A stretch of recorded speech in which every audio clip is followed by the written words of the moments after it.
Hello, I'm Carole Williams. I first started making porcelain dolls in 2002 when I was working out west in Roma. A doll maker came out there to do a workshop for the weekend for Outback ladies. I went along and have been making dolls ever since. When I started making dolls, I just wanted to make dolls. And then the teacher I had suggested I start showing my dolls. I joined the Doll Artisan Guild, which is a worldwide organisation, and I've received my teaching certificates. I've received my Masters in doll making. I have a Grand Masters in both modern antique doll making. I have my Triple Crown of doll making. I also have the Award of Excellence in doll making.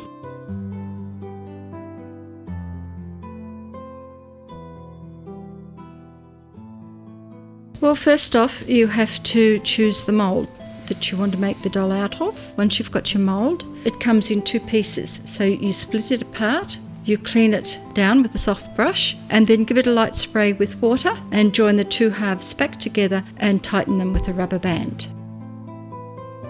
Then you get your porcelain slip that you're going to use and mix it until it's a creamy thickness. And then you strain it through stocking into a jug. And once the bubbles have settled, you then pour it into the mould. As the water is being drawn into the mould, the slip is then drawn down into the mould and sticks to the sides. So you keep topping up that pour hole until it doesn't sink anymore. Then you leave it sit for a while until it's about 1/8 of an inch thick. Once it's that thickness, you then pour the rest of the slip that's left in that mould back into the jug. Once it has reached a leather hard stage, you can release the bands from around the mould. As the mould dries, you can then lift the top half of the mould off, let it dry for a little bit longer. You leave them sitting on a tray for 3 to 5 days, depending on weather conditions. And once it has got to its greenware stage, you can then start cleaning it down very carefully by trimming away all the seams, cleaning any imperfections that are on the surface of the porcelain. You detail the nails, little creases on your knuckles. And once you've done all that, you put it into the kiln. It gets fired 2 hours on low, 2 hours on medium. Then you turn the kiln up onto high and leave it to fire to 1220 degrees when it will turn itself off. I usually let them cool for a good 24 hours before I open the lid, because if you open the lid on the kiln when the pieces are hot, they can explode.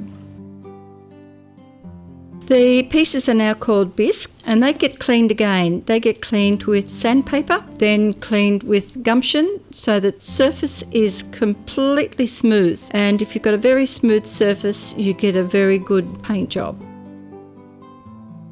A wash is then put over all the pieces to enhance the colour of the porcelain. It is then fired in the kiln. Once that is fired and is cool, you can then start painting the doll. It usually takes 4 or 5 paintings, depending on whether you've cut the eyes out and want to put glass eyes in, or you want to paint the eyes. If you paint the eyes, it's usually about 5 firings until you're completely happy with it, and then you put it all together make a cloth body for it, and put it all together if it's on a cloth body, and dress it.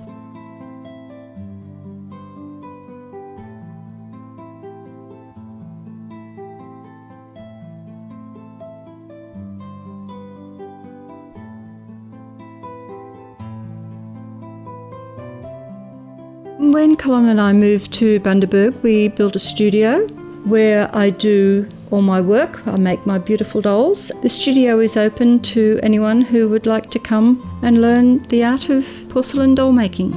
I would just like to be able to teach and pass on the love of doll making to other people.